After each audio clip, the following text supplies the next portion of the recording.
Which antibiotic is able to achieve a higher concentration in bone than in serum? The answer is clindamycin.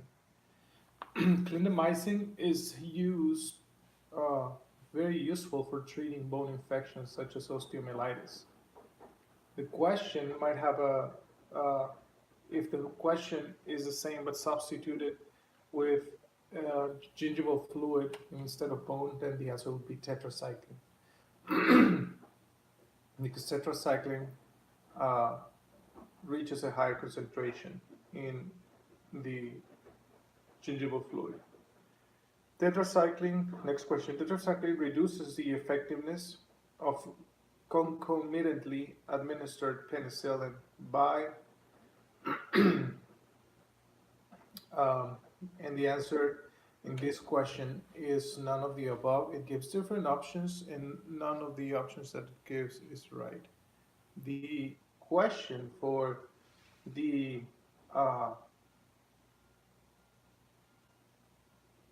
for these again, tetracycline reduces the effectiveness of concomitantly administered penicillin by, the answer is tetracycline is bacteriostatic and should slow the rapid growth of the microbial population that a bactericidal drug such as penicillin needs to be effective.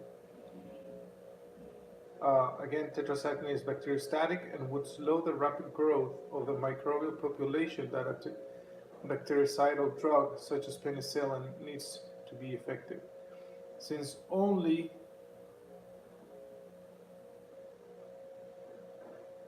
uh,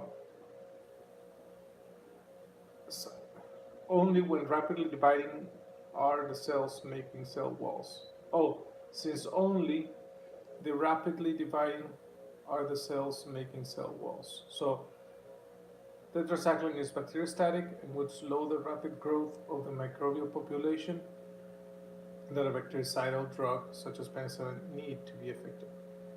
Next question. The action of which of the following drugs will most likely be impaired by concurrent administration of tetracycline? Penicillin. Why? Because the classic cytostatic interaction.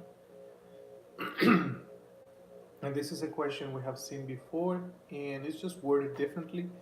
Again, the action of which of the following drugs is will most likely be impaired by concurrent administration of tetracycline? Answer: penicillin. Next question. Which of the following antibiotics is most likely to cause liver damage?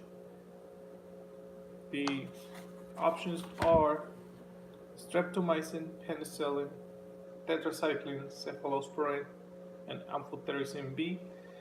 The answer is tetracycline.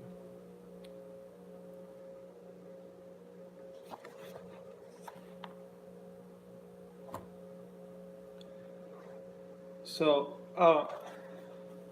just to explain this question, we'll read again. Which of the following antibiotics is most likely to cause liver damage?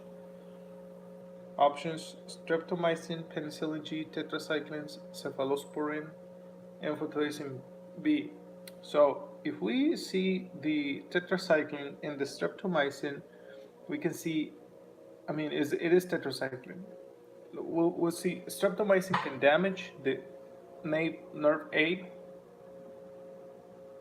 which is the vestibulocochlear, which affects both balance and hearing, but is not associated with liver damage. So streptomycin can affect nerve 8.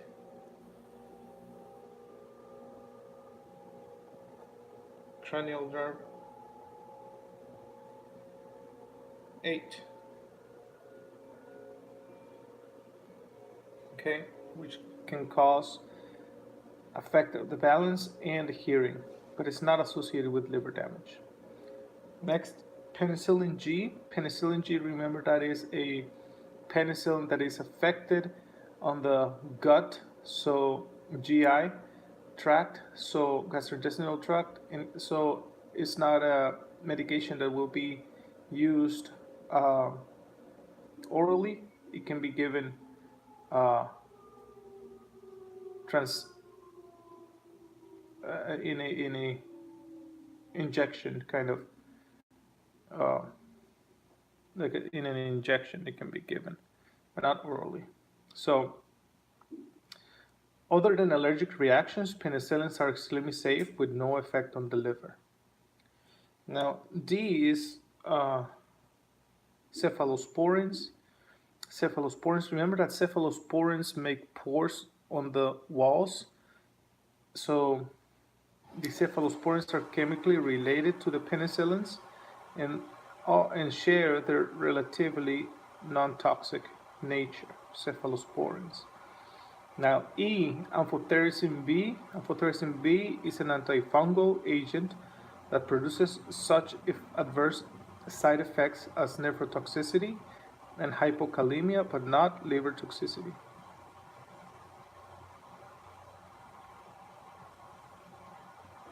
So, amphotericin B is an antifungal agent that produces nephrotoxicity and hypokalemia.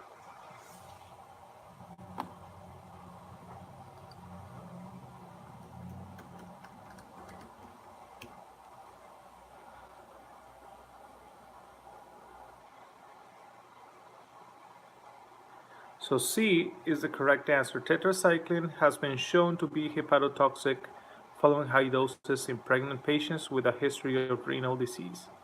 So tetracycline is the antibiotic that is most likely to cause liver damage.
So, which of the following antibiotics is most likely to cause liver damage? Again, tetracycline. Which of the following erythromycin is associated with an allergic cholestatic hepatitis? Again, which of the following erythromycins is associated with an allergic cholestatic hepatitis? It is erythromycin acetylate. So, which of the following antibiotics is least likely to cause superinfection? Least likely. Superinfections are usually seen following the use of a broad spectrum agents. Of those listed, all are wide spectrum except penicillin G. So, gentamicin, tetracycline, streptomycin, and chloramphenicol are listed. Of those, penicillin G is the least, is in the narrow spectrum or the least wide spectrum. Next, gastrointestinal upset and pseudomembranous colitis has been prominently associated with clindamycin. The only two possibilities that produce GI upset are C and E, which is clindamycin and erythromycin. C is the only drug which does both. Therefore, it's the right answer. Clindamycin gives you GI upset and pseudomembranous colitis.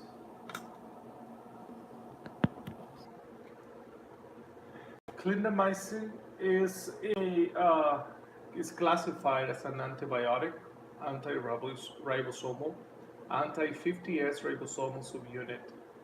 Okay, so clindamycin, its mechanism of action, clindamycin is a bacteriostatic because it inhibits the formation of peptide bonds at the 50S ribosomal subunit.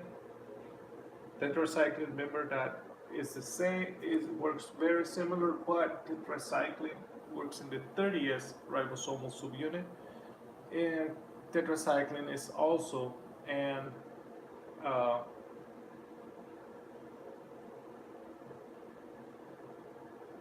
is an antibiotic that is a bacteriostatic. Now, clindamycin works with anaerobes above the diaphragm, making an abdominal penetrating trauma, anaerobic aspiration pneumonia. So if you have a patient that was sedated and was throwing up and something could have gone into his lungs, he receives the treatment that he needs to receive, but also it's very likely that he gets clindamycin to help with those anaerobic pneumonia because of aspiration. So it will help a lot with Clostridium perfringens, Clostridium, and also covers gram positives. Clindamycin also covers gram positives. Useful for treatment of, like we said, aspiration pneumonia. Female gastro, female genitourinary infections and toxic shock syndrome due to GAS and S. aureus. So, what are the adverse effects? Pseudomembranous colitis, which is a destruction of natural flora.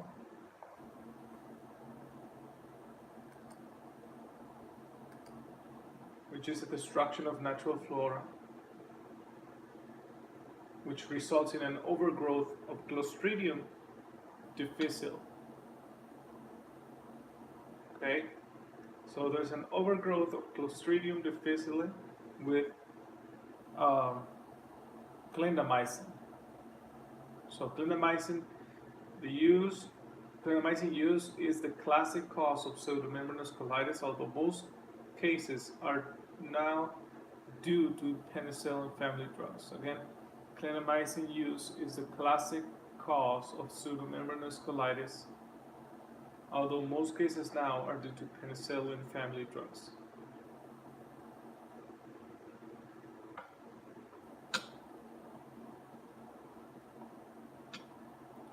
So, clindamycin, that was clindamycin.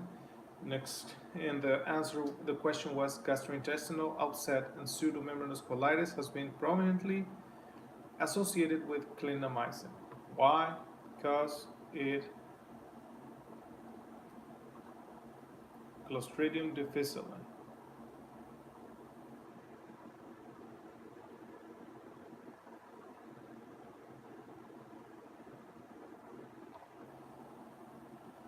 Okay.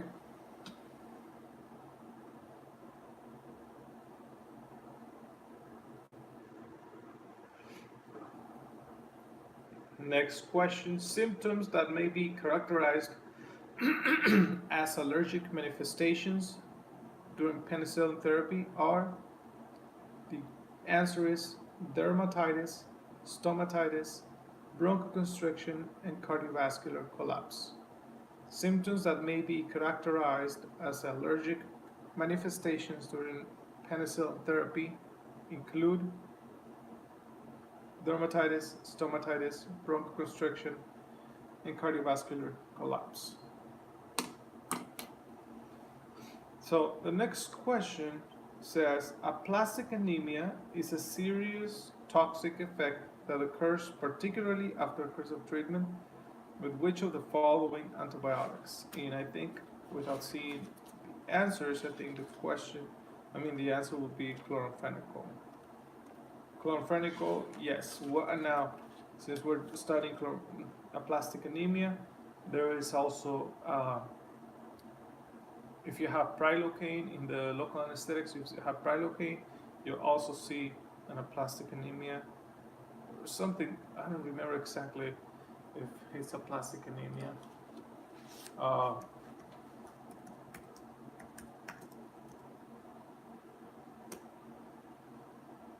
uh,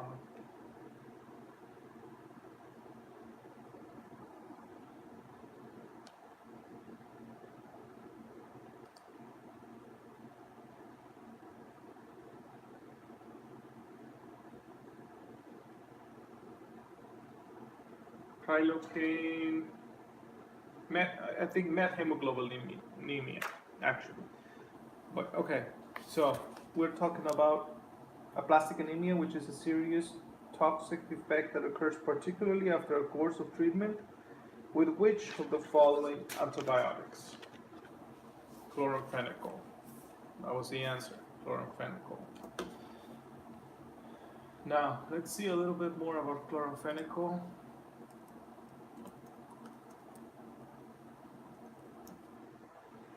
Chloramphenicol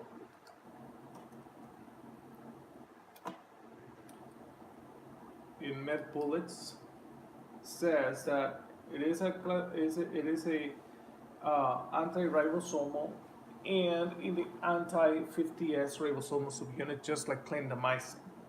Clindamycin and chloramphenicol both work on 50S. Thus, it is bacteriostatic also because it interferes in the ribosomal subunit. Remember that tetracycline is the 30S subunit, not 50S. So chloramphenicol, its mechanism is bacteriostatic and inhibits 50S peptidyl transferase. It has an extremely wide spectrum, and this reminds us to go back to which are going to be the drugs that will be involved with more, let me see, this page is, okay, the drugs that are going to have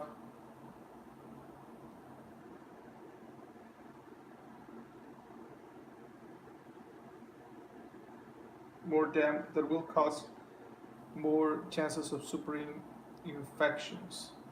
Superinfections are usually seen following the use of a broad spectrum agents of those listed.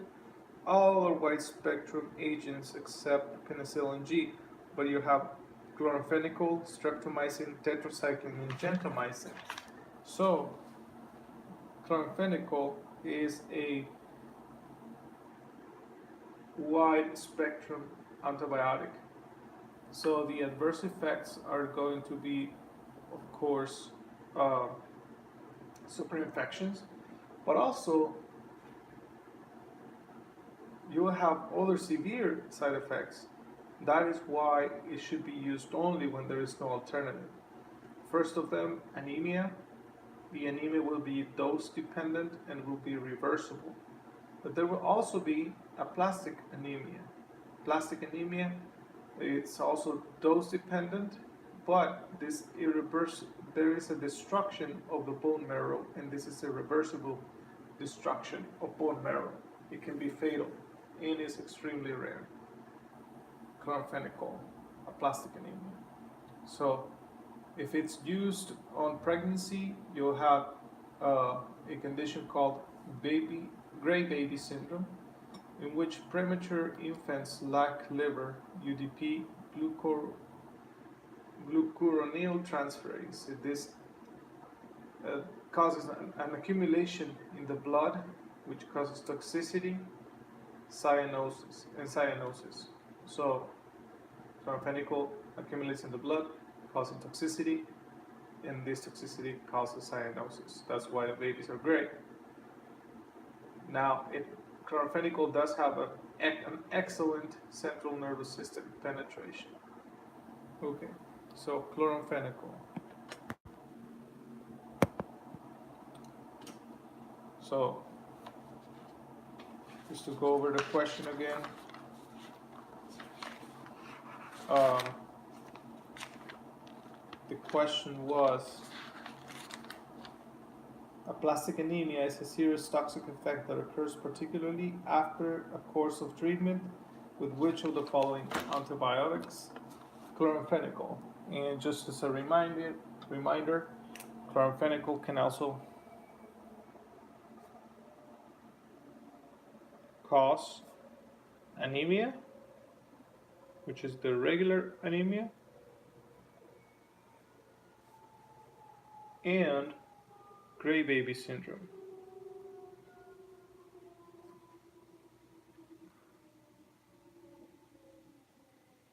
Okay, extremely wide spectrum.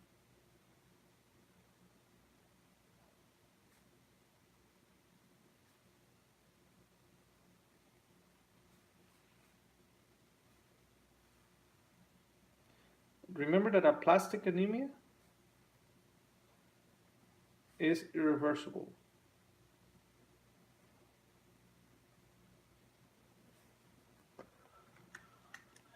So, and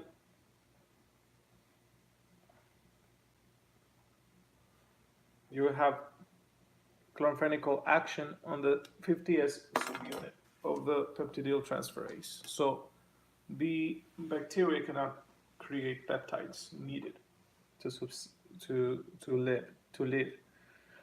Next question. Each of the following is a side effect of prolonged tetracycline hydrochloride therapy, except which one? This is very important because it is important to know all the tetracycline. Let me see. Tetracycline.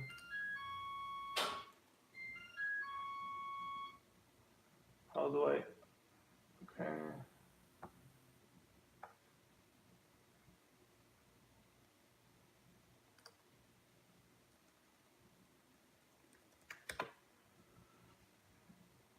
See tetracycline.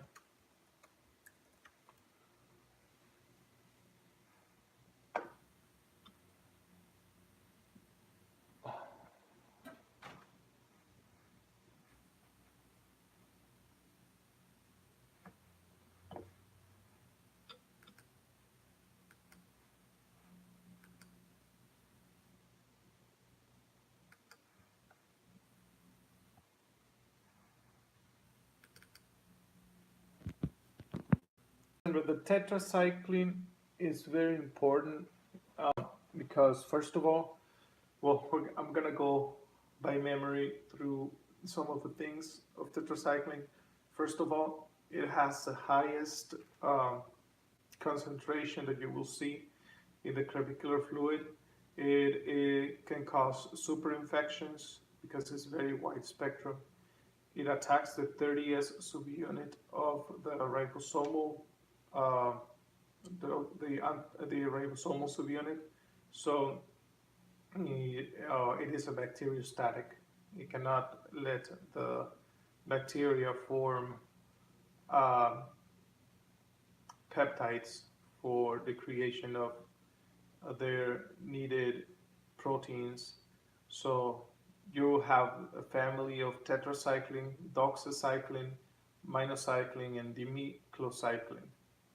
So the tetracycline is the most widely used. It is bacteriostatic, binds to 30S ribosomal subunit, and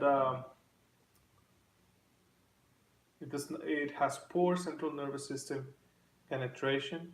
It will bind to teeth information, and it is used for chlamydia. Chlamydia can also be attacked with erythromycin, H. pylori, and also it can cause you also, just like clindamycin, it can give you GI gastrointestinal upset. Phototoxicity dermatitis, which means that there's skin inflammation when exposed to sun.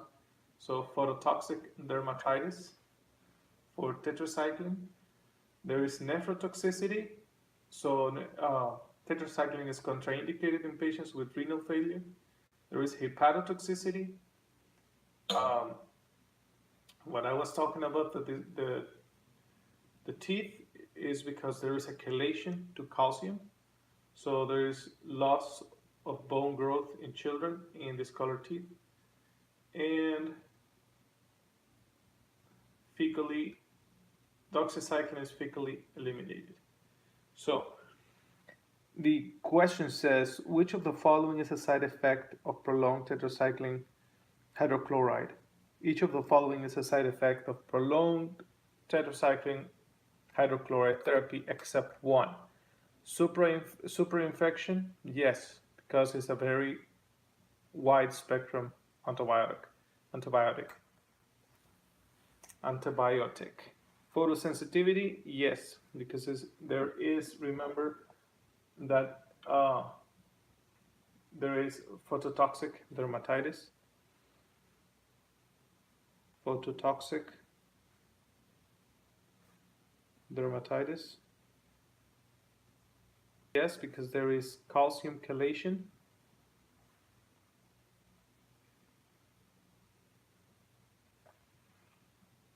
And gastrointestinal symptoms when administered orally. Yes. GI upset. This is a wide spectrum, so it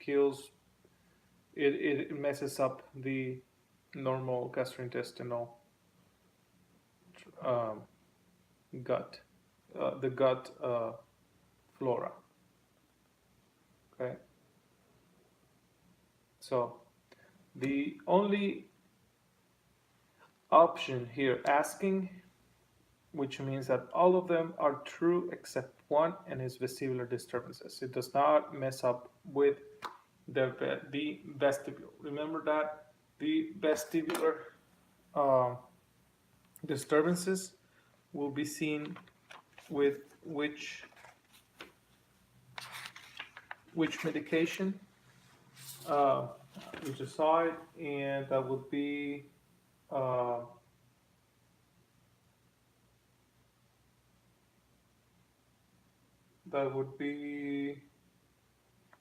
it starts with a C. Actually, not with a C, is with an S, streptomycin, because streptomycin can affect both balance and hearing, but it's not associated with balance and hearing. Streptomycin can damage cranial nerve 8, which is the vestibulocochlear. So streptomycin. So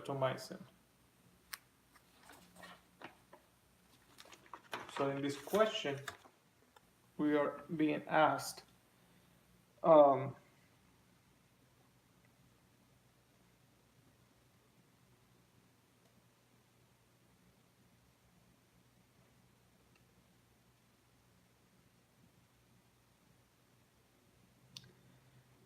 okay.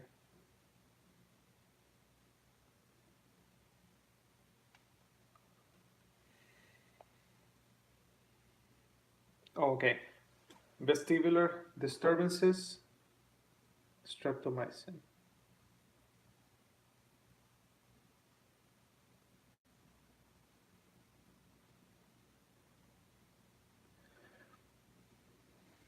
The question says, each of the following is a side effect of prolonged tetracycline hydrochloride therapy. First, superinfection, because it's a wide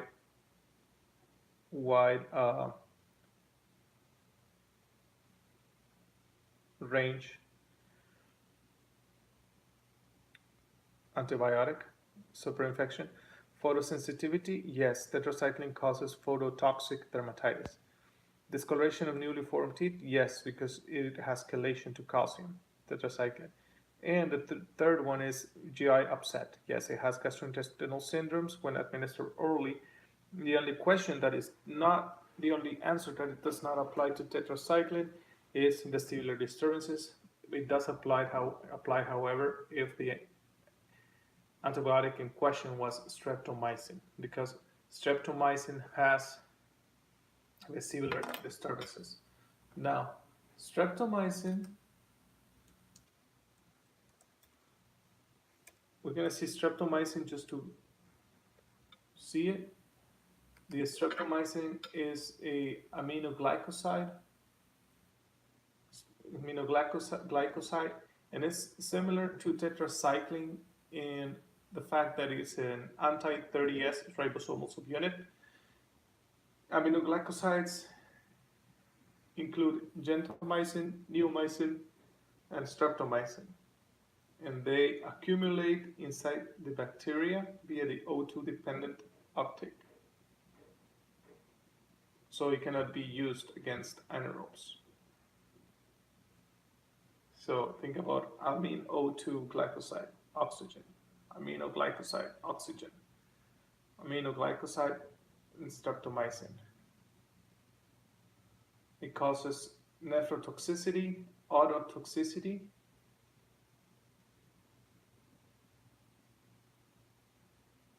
It is a teratogen in pregnancy, causing ototoxicity.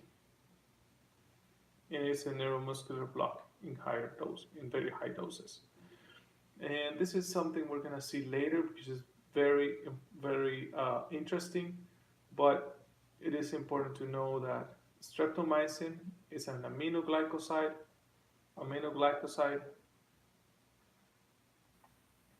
streptomycin aminoglycoside, 30S, oxygen only. Aminoglycoside, amine O2, remember, amine O2, aminoglycoside, streptomycin. Okay. Next question. Colitis that results following clindamycin therapy is caused by a overgrowth of Clostridium difficile. And Clostridium difficile